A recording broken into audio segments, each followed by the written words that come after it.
and welcome to another edition of Devlin's Pirate Radio Show. That would make me Devlin. And I'm here with you for another great episode of... Well, I've said the title already. I don't want you to think I'm just name-dropping myself. Okay, I'll say it one more time. You talked me into it. Devlin's Pirate Radio Show. And I have a good show for you, I think. It's kind of hard to say because I haven't taped it yet, but I'm going to think that the topics I have will be entertaining. I'm going to kick things off today to talk to you a little bit about a very special thing that happened to me earlier this month. I got nominated for a Hamilton's Arts Award. A Hamilton Arts Award. How come that's not sounding right when I say it? But anyhow, I got to go to an actual ceremony, and nominee, it was exactly what I thought it would be. It was a lot of fun, and it was exciting. I didn't win it, but there's no sour grapes or anything. I went into it with not thinking we had a chance. I actually thought we had a pretty good chance, but I also thought that the other three nominees probably had just as good a chance as us. So I went in with no expectations and was going to deal with it as it came, which is how I'm trying to take life. It hasn't been easy, but I'm trying to take things as they come. Now, this actually, for the Arts Award, it wasn't such a big deal. It was a big deal. It wasn't a big deal as far as me keeping it on the down low and not having big expectations, because of the fact that I've kind of went through something like this before. But before I get to that, I want to say how this all came about. Lovely lady in my life, Colette Kendall, asked to nominate me as her emerging artist. And this is a wonderful thing because when Colette became a nominee, she has to automatically nominate someone else in the same field. This was in the field of performance. And because I had done monologue shows, I did How We First Met, the Devlin Improv Party, I had a lot of shows under my belt, so Colette asked me if I would run with her, and I think it's really a wonderful idea because not only are you getting the person that's getting nominated, but you're recognizing somebody else that might not have as big a name in the city. And it kind of gets more people opportunity to get to know people in the arts community. I certainly learned about a lot of different new people, and I got to meet a lot of wonderful people, too. Before I get to how the actual performance, like the awards show went, the reason I went in with lowered expectations is because I've kind of hyped myself up for an awards show once before, and it was a massive fail. So I knew going into this, I was going to go in just enjoying every moment of it, win or lose. We go back to my high school days, which I know a lot of you have been dying for me to talk about. I'm not saying they weren't interesting. I do have some good stories, but I haven't really gone into those times. But anyhow, in high school, I did not want to take drama at all, drama class, and a friend of mine, Norm MacLeod, talked me into doing it. He said, if I know anybody in my life that could do this, it's you. So I'm thankful for Norm for pushing me into it because it's something I absolutely loved and it scared the hell out of me. There's a reason I do improv because scripted stuff was a nightmare for me. Eventually I went to drama class and eventually I tried out for plays. And the first play I was in, I had no speaking parts, nothing, and I was fine with that. Absolutely fine with that. But the truth of the matter is I had a great time. It was a great experience. When the next year, my teacher at the time, Mr. Samahooten, I love this man. I'm definitely going to talk about him in the future. He basically put out another audition thing for our next play. And our next play was a play called For Crying Out Loud. And I decided to have... My confidence was built up, and I decided I was going to actually try out for a speaking role.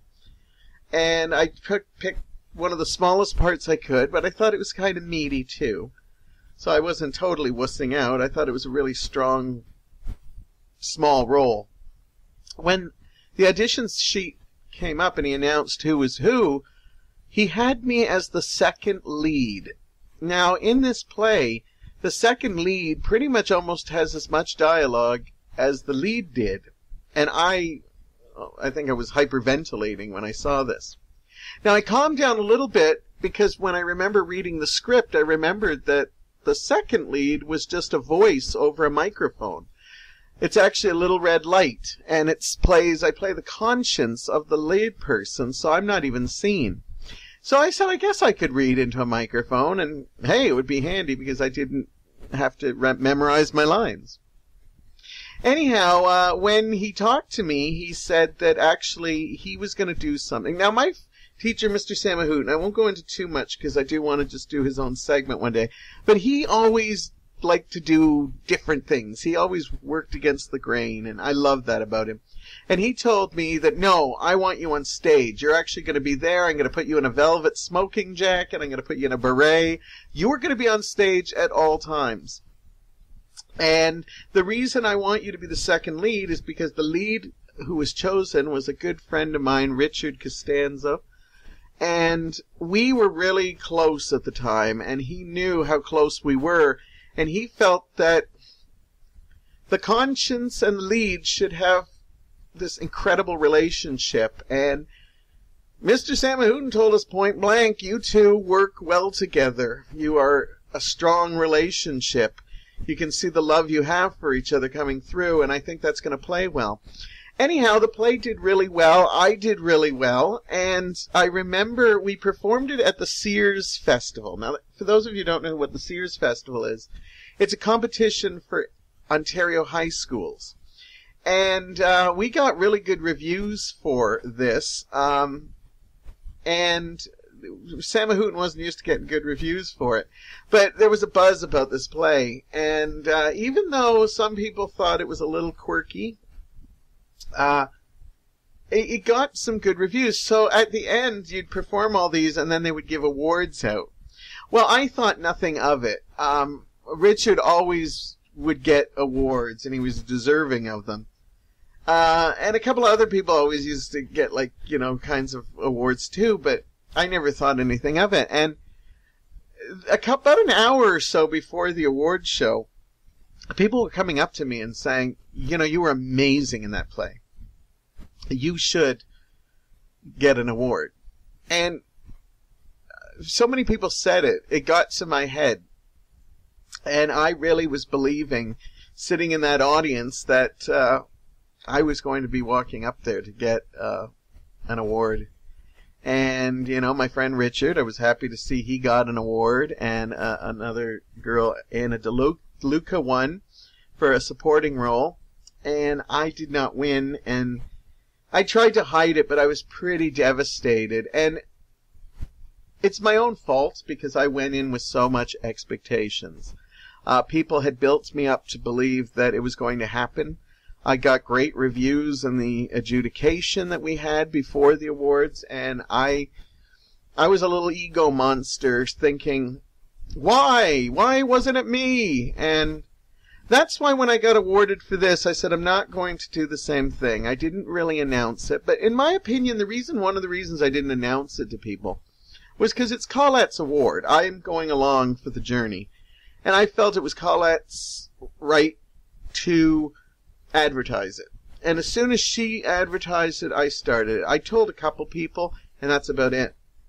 So anyhow, I went in and said, I'm just going to enjoy all the moment, because I've been all about trying to enjoy things for what they are and not just...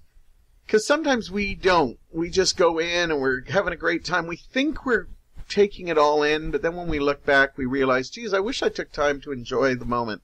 This time, I definitely did. I went in, met some incredible people in the arts community from all different, musicians and actors and directors, and it was just wonderful. They had a wonderful little reception. Mike was on my side. We were all dressed up. I even had a trendy glass of club soda so I could walk around with a nice glass and look like I was, partaking. But honestly, I was just a little nervous, so club soda was perfect for me. If I was drinking, which I don't do that often, God only knows what I would have been like. That's probably one of the reasons I don't drink that often, is because you never know what's going to happen. Not saying I'm a crazy drunk or anything. I don't think I've ever been to the point where I was drunk. Though there are some stories to say that some people would disagree with me on that. But anyhow, I had a fabulous time, and when we went to the awards show, it was a great show. Very entertaining, very quick, and it was neat to see other people in the arts. And I remember the moment that, my heart started beating a bit when they announced our category was coming up. And they had a big video screen, and here I am in Theatre Aquarius, lovely Theatre Aquarius. It's packed. Everybody's dressed up and having a great time. And Colette's picture comes up with a little bit of a video, like her moving around and smiling, and she's looking all sexy and gorgeous. And basically, and they say, and there, she's nominating Devlin Bishop. And then it was funny because I absolutely loved it because of the fact that a lot of the other pictures that they were putting up for other people were, let's just say, conservative, very artsy, very like, look how intense they are.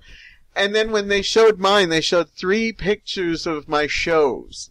There was me with my hands over my head with duct tape over my mouth, me with all my toys all around my face, and my Pride Day poster with me in full makeup and my tits hanging out. And I remember Colette and I got a really good ovation, like we got a good applause, and that made me very happy. And I had made jokes to people that I was just excited to see my tits at the Arts Award. And I meant that. I wasn't just joking. So then they announced us. We didn't win. I applauded, not that they had cameras on us, but making sure I had an appropriate happy face on, because I was happy for the person who won. But there is a little moment where you're just like, oh, that's not my name. That's not Colette's name. So, but you know what? It didn't really faze me. I enjoyed it. I remember when the lights came up and the show was over, Colette came and said, sorry we didn't win. And I said, Colette, I need to thank you because the fact that you nominated me for this, I will probably owe you for the rest of my life. And you brought me on a journey that I never really knew I would ever take. And I started in improv just as something to overcome my shyness. Then, suddenly, I'm doing shows at the Staircase. I'm teaching at the Staircase. I'm performing my own shows at the Staircase, and now here I am. Like 13, 14 years later, and I am at an arts award where I am being nominated with someone as an emerging artist. So I told her, do not, apologize. And I was happy because I got to show my tits to the arts community. I loved that everybody else's pictures looked artistry and and there's me on Fabulous Pride. I would have been so embarrassed as a child. I would never have even done that photo shoot. But the fact that I've come out of my comfort level and actually had a big smile on my face when I saw me in duct tape, me in, with my tits hanging out, whatever you want. So, I thought I came out a winner. And then after, I didn't go out to the reception that long, but I did go out. I hadn't eaten in a while. I was starved, so I made sure I shuffled down some of the free food. And then I got to talk to some people, and I met some amazing people that night. And what I found out is because when you were a nominee, you got to wear this little badge type thing that told people. And I could always see people, every time they'd see a badge, they would be kind of trying to sneak a peek to see what I was nominated for. And I was doing the same thing, so I knew they were doing it, because every time I'd see one, I'd be like, oh, media arts. And I got to meet some wonderful people, but what really blew me away that night, and the reason I think I did come out a winner that night, was because I realized that my name is out there. People kind of knew me, and I don't think of that. When I promote a show, I think, oh, the Staircase community knows me, maybe a couple of odds and ends. But I saw people recognize the name Devlin Bishop, and I love that. I knew it was out there a little bit, but I think it just gave me a really good rush to know that maybe I am making a difference. Maybe my name is getting out there. Not that I've always said I really don't want to be this super duper mega star. And a lot of people have said, how come you don't go for it and try for it? I've always kind of thought of myself of being a cult classic. Just one of those, little things that a handful of people know, and, a guilty pleasure. I would love to be people's guilty pleasure. This podcast would be great to be a guilty pleasure.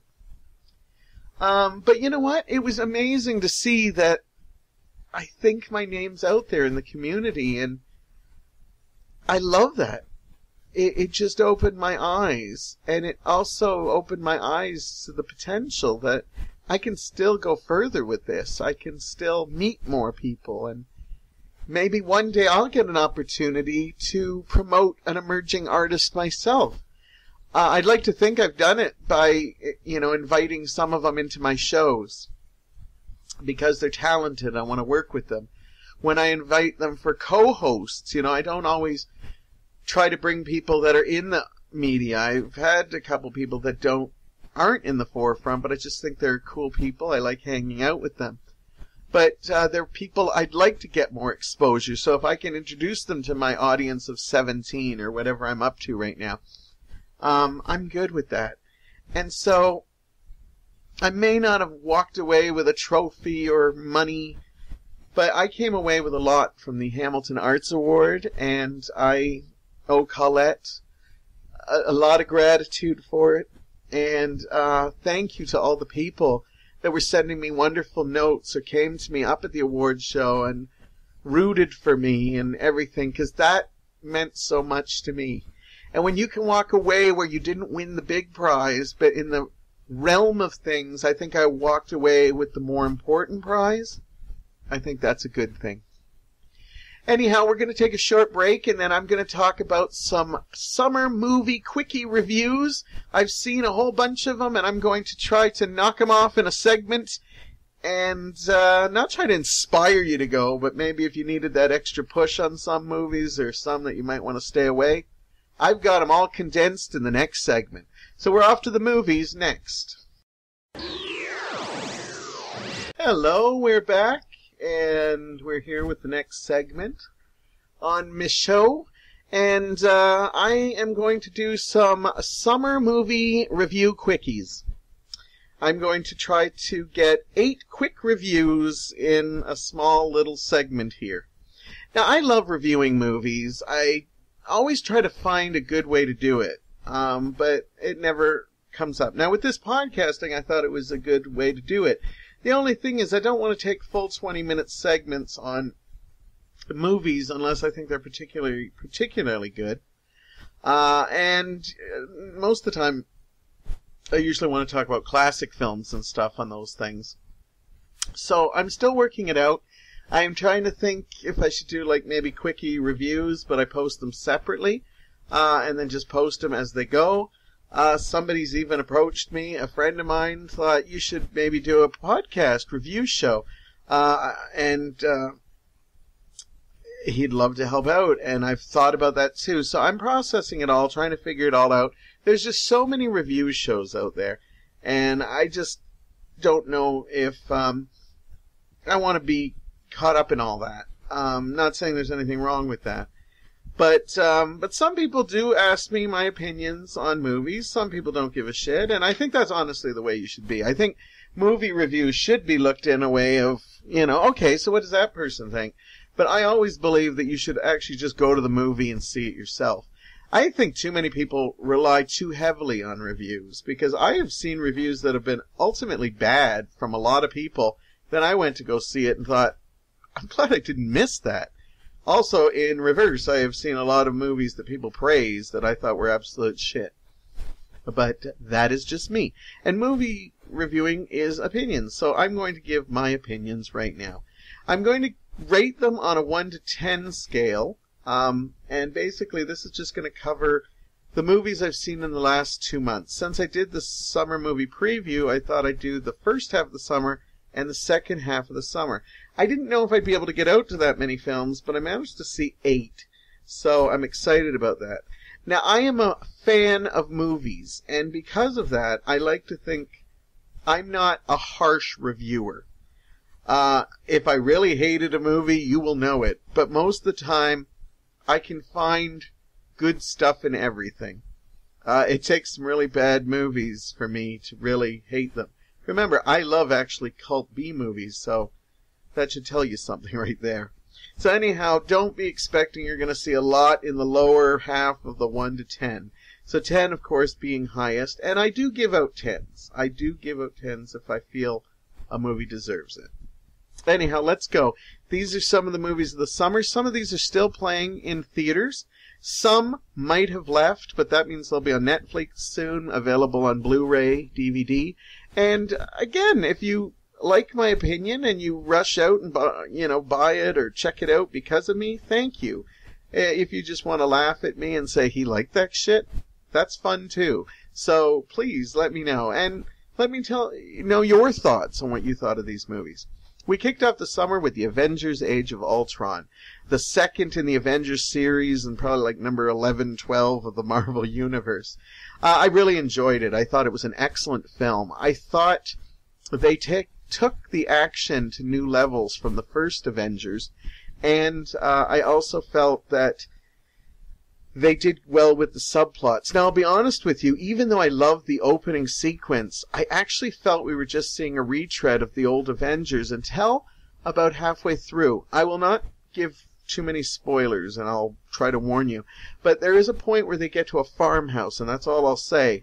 And at that point, I felt that the Avengers went to its higher level and started dealing with subplots of the stories and the characters, which took it to a new level. Now, I think Avengers Age of Ultron was probably just as good as the first Avengers, and I think I rated the first Avengers a perfect 10.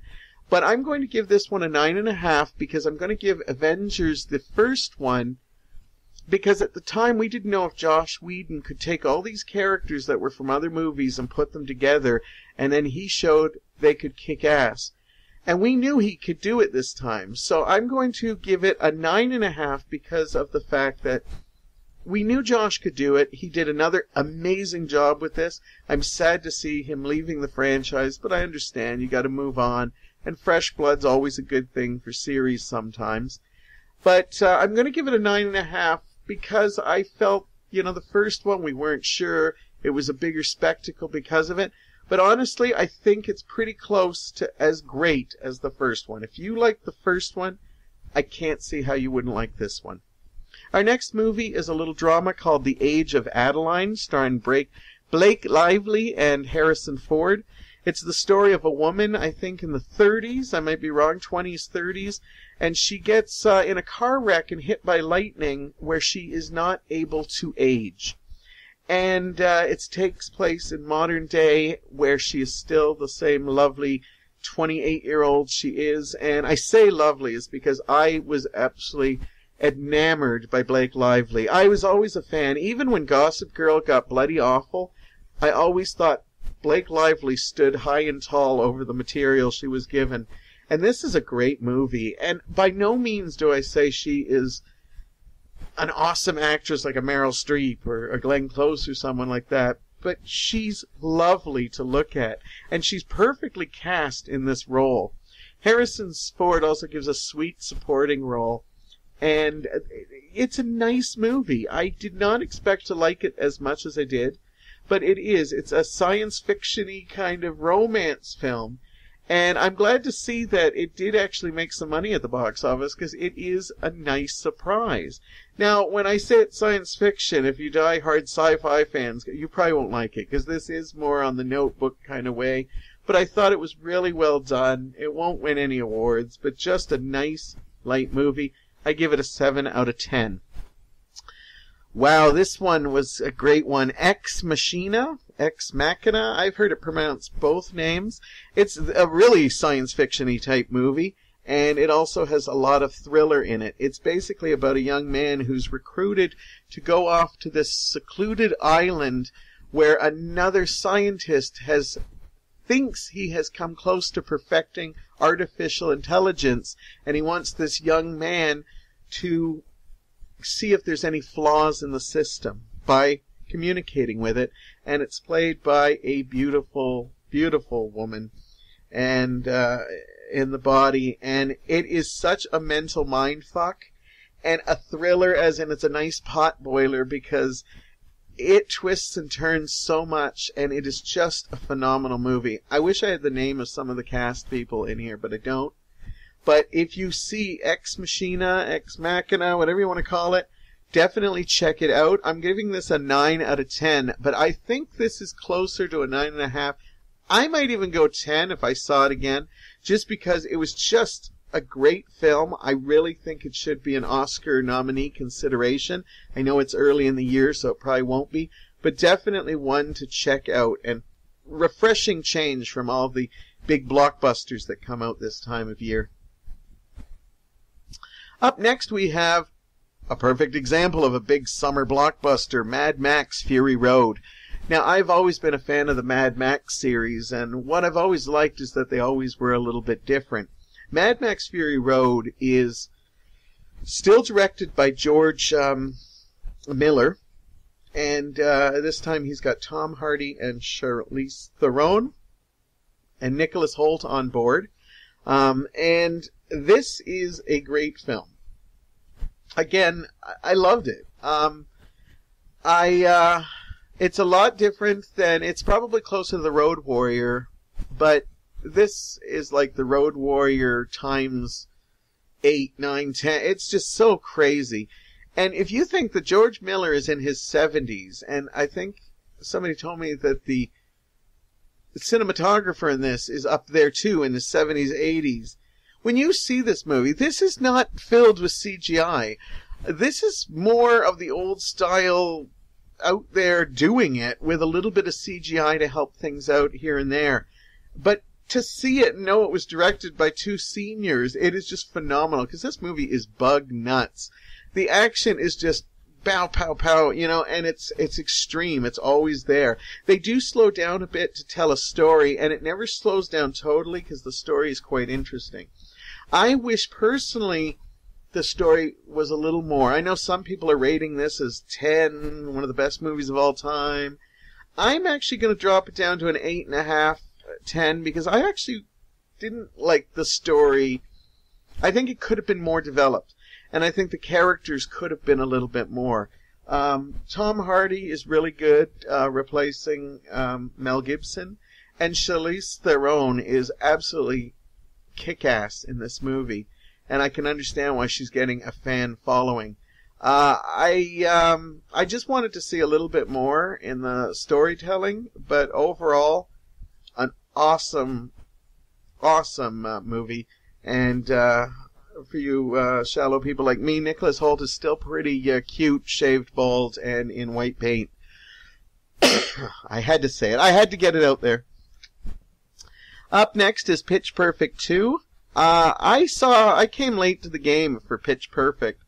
I really had no interest in seeing it. I'm a big Glee fan, and I thought it was just kind of a rip-off of Glee. When I actually saw the original Pitch Perfect, I really liked it. I thought it was charming, amusing. But I thought it was good. I wasn't planning to go see Pitch Perfect 2, but the opportunity arose, and I went, and it has Anna Kendrick back, and Rebel Wilson, and a whole bunch of others. I, again, enjoyed this movie. I always go in with trepidation on these Pitch Perfect movies, and I wind up coming out thoroughly enjoyed. I don't think it was, like, laughing my ass off. The first one I didn't really... I found it was funny, but I actually liked the story, and I liked the music. I thought the story was okay in this one, and I thought the music was not as good as the first one. But the performances were good. I had some chuckles. Definitely a good escapism from the movie. I'm going to give it a 6.5 out of 10. As we continue with my summer movie review quickies, I just like saying quickies. I went to see San Andreas with Dwayne "The Rock" Johnson. And this is the one where he takes on the big earthquake that has always been rumored that was going to take out San Francisco and parts of California. And I went into this, I like disaster films. I like stuff like the Poseidon Adventure and Earthquake and Towering Inferno from the 70s. And I like the newer ones like Armageddon. My favorite one of all time is The Day After Tomorrow. One of my favorites, but I don't know the name of it. The Day After Tomorrow. The weather one. Anyhow, so I went in this one thinking, hey, we haven't seen a good disaster film where we lose part of the world. And this one I thought would be an interesting one because this is something that they've always predicted. And one day could happen. So the fact that we're cheering on, Dwayne Johnson saving his family in this is one thing. But in the back of my head, I kept thinking, this could happen. This could happen anywhere in the world, but particularly the San Andreas Fault is always rumored that it could go at any time. But I tried to get that out of my head and watch it for what it is, a good old-fashioned action film, and I really enjoyed it. I think the things I enjoyed most is, Dwayne Johnson is the most charismatic guy around. He's always put in these movies that I don't think he'll do well in, and then I'm charmed by him. He's just that charming of a person. And, he could take on the whole earthquake himself. And, he doesn't. He goes after his family, basically, and helps out a couple people out here and there. The thing I did love about this movie is the effects are so top-notch. A lot of this was done with green screen, and where Mad Max was all done the old-fashioned way with cars, and this is totally done with effects, and I don't think I've seen more realistic destruction. Just for that, if you're into that, I would go see it. The stories are okay, but nothing good. I like that they had Paul Giamatti and Archie Punjab had a subplot, which basically would talk about stuff with the earthquakes. And although they never really crossed with Dwayne Johnson, I know we're supposed to be loving the Dwayne Johnson stuff, but I thought his stuff was a little weak, except for him. He's charismatic, I said that. But his family was kind of not, and it was only mildly interesting.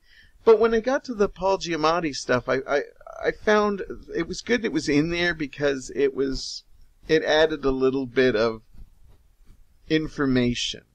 And I thought that was actually the more important story, but I knew they weren't going to spend a lot of time with it because Dwayne wasn't there.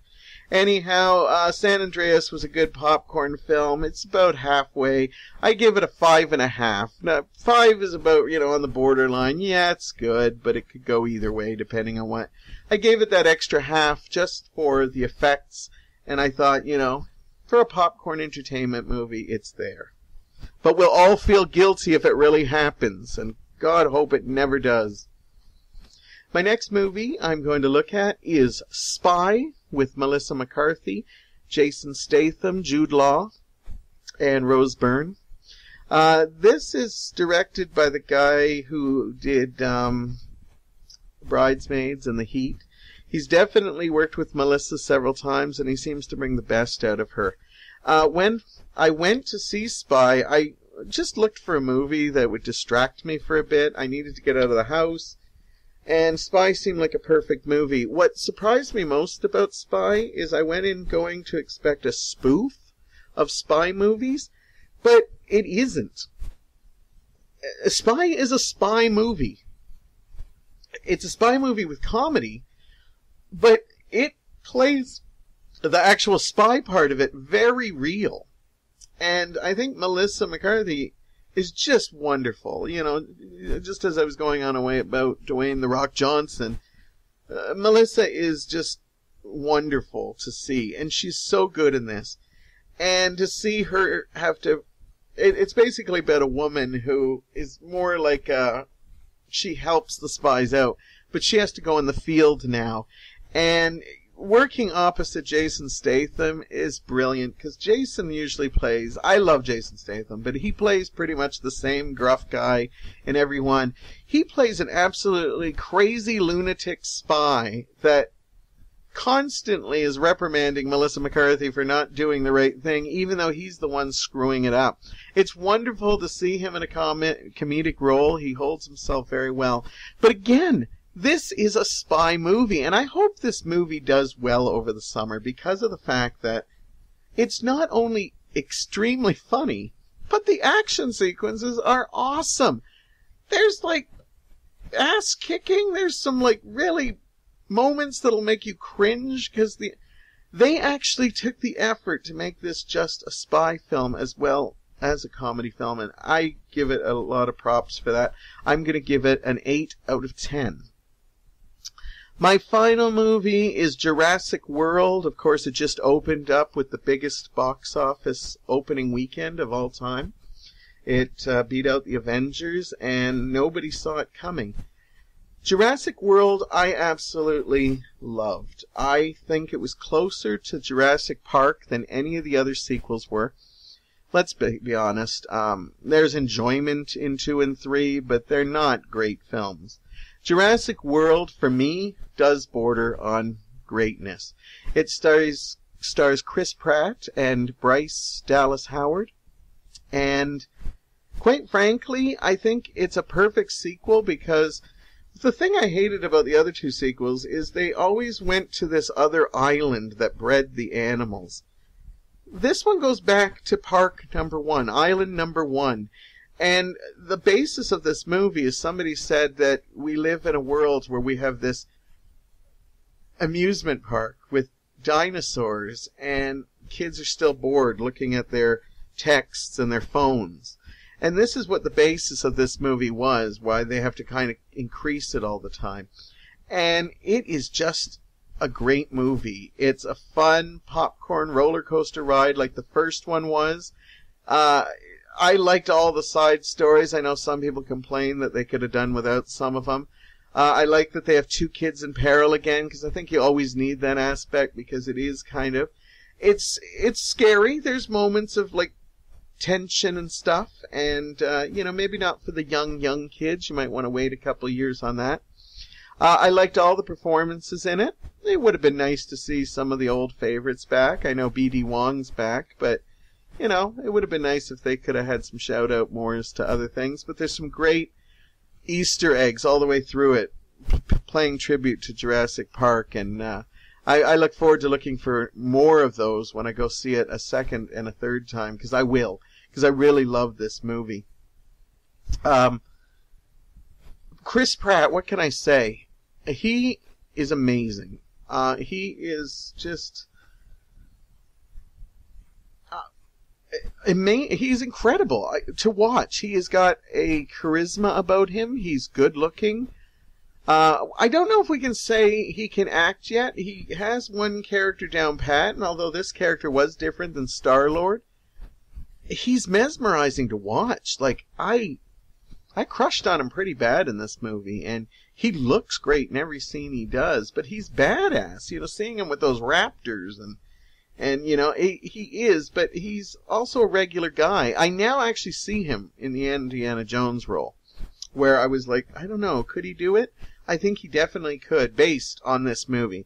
This is old school storytelling, everything. I'm going to give Jurassic World a 9.5. I want to give it a 10 and may go up that high if I see it again. But the first one was a 10, and I think there's just a little bit less, because that first one has the element of surprise, where we knew kind of what we were going into with the dinosaurs and stuff, but still an amazing movie, and a great first half of the summer. I didn't not like any of the movies. San Andreas was my lowest rated, but that even was still pretty good. Anyhow, that's my summer movie quickie reviews. This is part 1. I'm hoping to see as many or some movies in the second 2 months. And then at the end of August, I'll have a part 2 to this. Anyhow, when I come back, I'm going to look at the wonderful world of podcasting. Welcome back. I'm going to talk a little bit about podcasting. I'm sure there's actually shows you can listen to, podcasts about podcasts. That's not what this is about. This is kind of about, the first little bit will be about what podcasting has been for me, and then I'll talk about ways that I could use my podcasting in other aspects of my life. First of all, thank you for all the great comments I have gotten from you. And not just you're putting on a great show, but some of the specific ones, like I've mentioned before, some people say listening to my show is like going out with a friend for coffee, and I love that. I love the aspect that it's like that. And it would be similar because I'd still dominate the conversation. Actually, I think I've always been a good listener when I talk to people, but I think this actually makes me more. Because when I go out to coffee now with people, I enjoy listening to stories and stuff like that. But I love that you say that that's what it feels like. I like other people have said that when they miss me, it's nice to actually put the show on and it's like I'm there with them. That, you know me, that tears my heart a little. That makes me happy. I only wish that I could have that for all of you, because it's the one-way street that I don't get that. But I am glad that I can make you feel good for being there. Other people have said that they use me as background noise, and that might be insulting to some people, but not for me. I love the fact that, you know, if you're all by yourself and maybe nobody else is there, and I'm there with you. I'm like a protection program, and if you crank me up loud and you hear somebody rattling at your door trying to break in, you could always turn me up and then, turn me off like there's more than one person in this house. I think of these things, okay? What can I say? I also had one friend who said he didn't like flying, so he was going to save up a couple of my episodes and I would talk to him during the flight. That really made me smile because I like to think I'm therapeutic. This is all stuff that just goes to my head, and I love hearing it, and it's great. And thank you for sharing those stories. I'm also going to go into a place I said I wasn't going to go, but hey, it's my show and I need things to talk about. I think I've inspired some people who are thinking about going into podcasting. They've told me, I think I like this, and thank you for showing me what it's like. And I appreciate that, and I wish you well with your shows. I think it's great. I think I'm also going to take credit for some of the ones that I've inspired that don't want to give me credit for. Because in no way am I saying I invented podcasting in any way, shape, or form. There's millions of podcasts out there, and people have been doing it for a long, long time. But I noticed that when I started jumping into this, and I've been doing this now for 4 months, and I'll tell you, people are probably like, oh shit, we thought he'd be bored of it by now. I think some people were like, oh, now we've got to listen because he's doing it every week. Because I think some people start it and then they get busy with life. But I've actually stayed with it for 4 months, and I pick a day, that's when I release them, that's the day people expect them, and I plan to go with this, so hopefully I haven't bummed you out too much, like, oh, he's taking this serious, I'm going to have to pretend that I know what he's talking about when he says I podcast. But anyhow, I've noticed a couple people who have started podcasting since I have. And they, of course, have said it's their lifelong dream. Well, podcasting, radio has been around for a long time, but podcasting, not as much, maybe 10, 15 years. So I know you probably say it's your lifelong dream to podcast, but if you were 10, I'd believe it. But if you're in your 30s, I can't say when you were a kid you really knew what podcasting was going to be. So anyhow, I wish you well with it. I don't care. I just think it's fun, and I just wish that they give me a little credit if I at least sparked at least an idea with them, or, hey, if that knob can do it, then I can do it too. Because I'm all about giving people props. If I was inspired by someone, for me, I've been inspired by spoken word since Henry Rollins.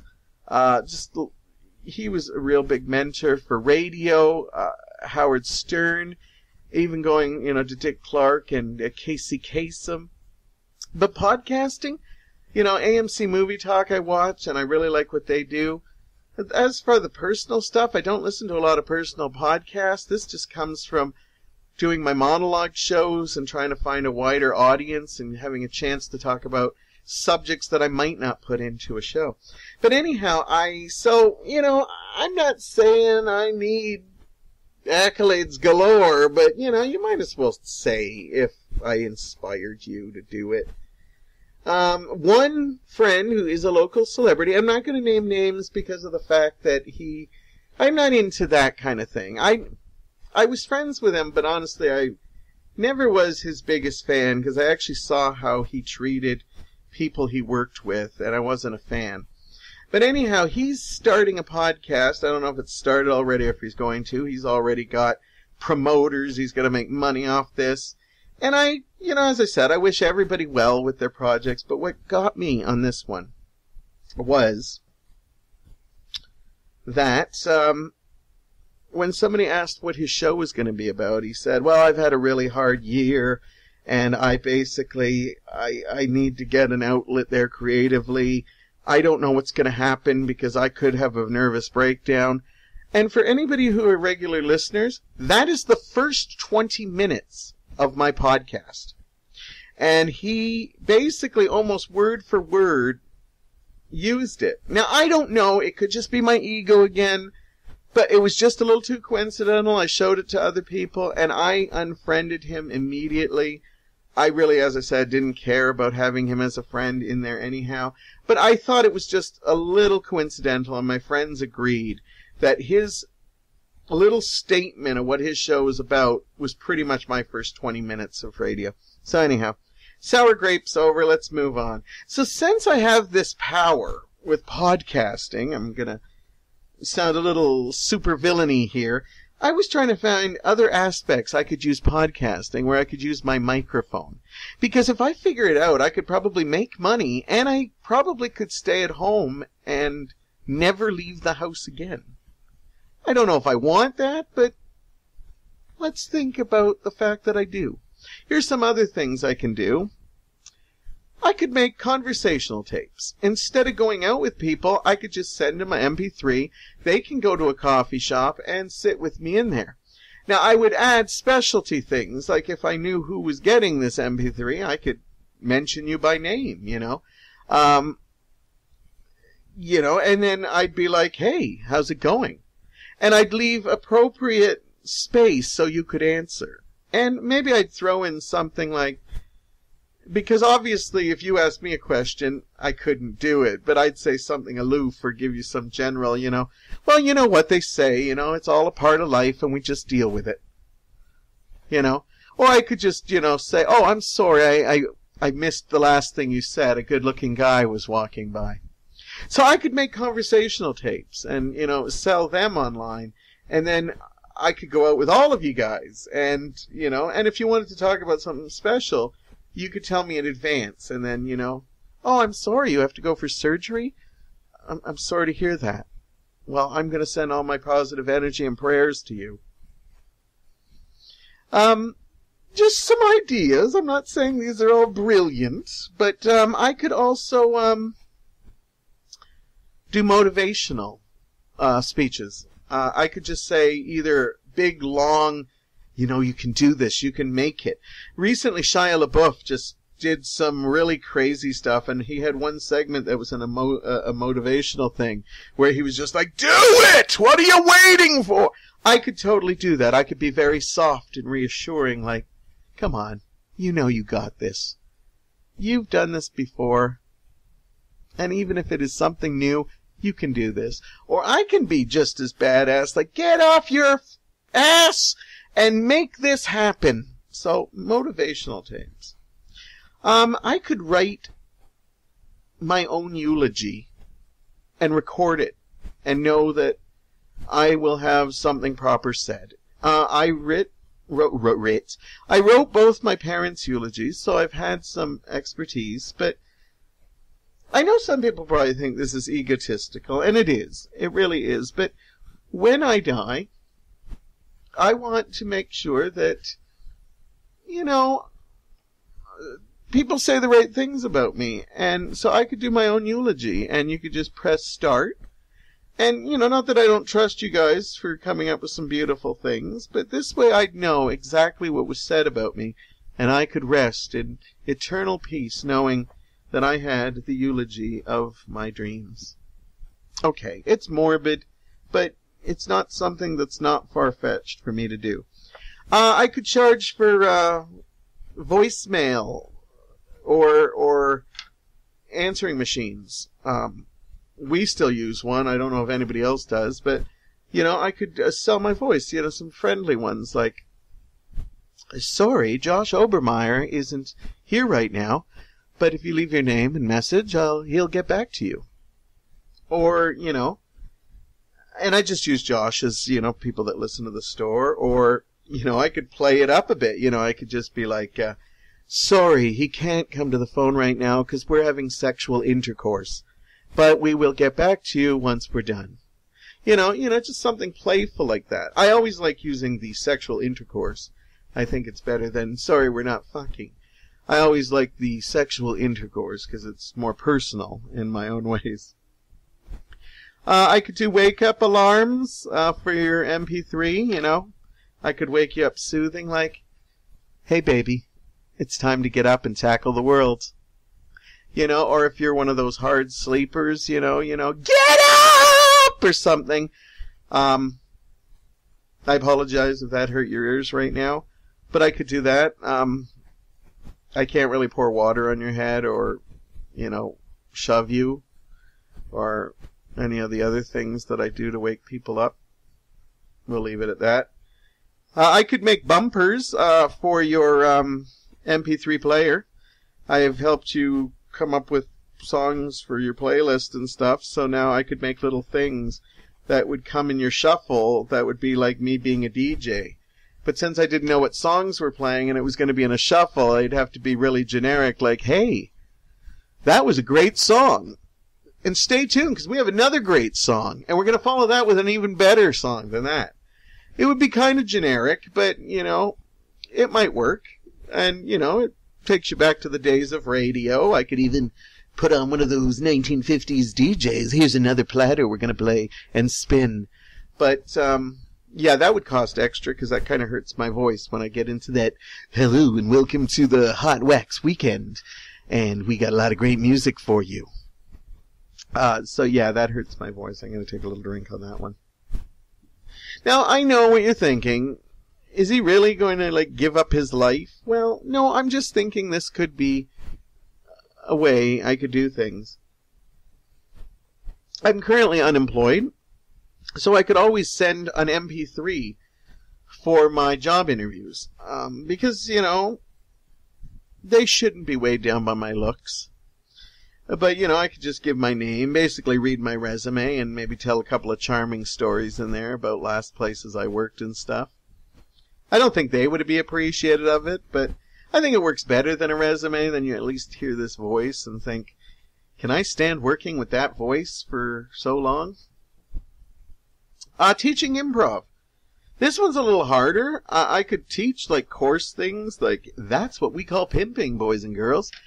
Or, just stuff. But I could basically, okay, we're going to do some clap focus now. Can I get everybody in a circle? And, I'd just be put on a chair, you hit MP3. I could, you basically buy one level and you can play me for multiple generations, because some things never go, show us how you get down. No way. That never gets old. Big booty, big booty number 3, that never gets old, so you could just play me again. It would be harder when we got to the actual lessons because I don't actually get to see the improv scenes. But it might put improvisers in a good spot if I don't see the scenes. But I still say, I think you could have done better with that. The miming in that wasn't too good, and I think you punned a little bit too much. Or, they could have done an absolutely horrible scene, but I'd still be like, that was fantastic. I saw where you were going there, and I loved it. Okay, it might be a little difficult, but I think it might keep the improvisers on the edge, not knowing what I'm going to say, not knowing because I hadn't seen it. But, I have a random group of if I liked it or not. And then you just kind of rotate it. It might help improvisers in some twisted, evil way. I could make sex chats. I could do like phone sex. I could release tapes that people could buy if you think my voice is particularly attractive. I could even make them in, like, if you have a fetish, like feet, or if you like, looking at people with headphones on having sex, or, all those weird little fetishes. I don't think I'd do anything really like, like Shiza tapes or anything like that. Just because it would put me out of my comfort zone. But, I could be, just have a very sexy voice, like, "Hi there. Yeah? What am I wearing? No, you know me. I'm just sitting around looking sexy. Got my track pants on. Got some duct tape over my nipples. A little, cologne. What about you? What are you wearing?" "Ah. Pajama bottoms, a sombrero, and some Crocs. Wow, we're going to have a good time."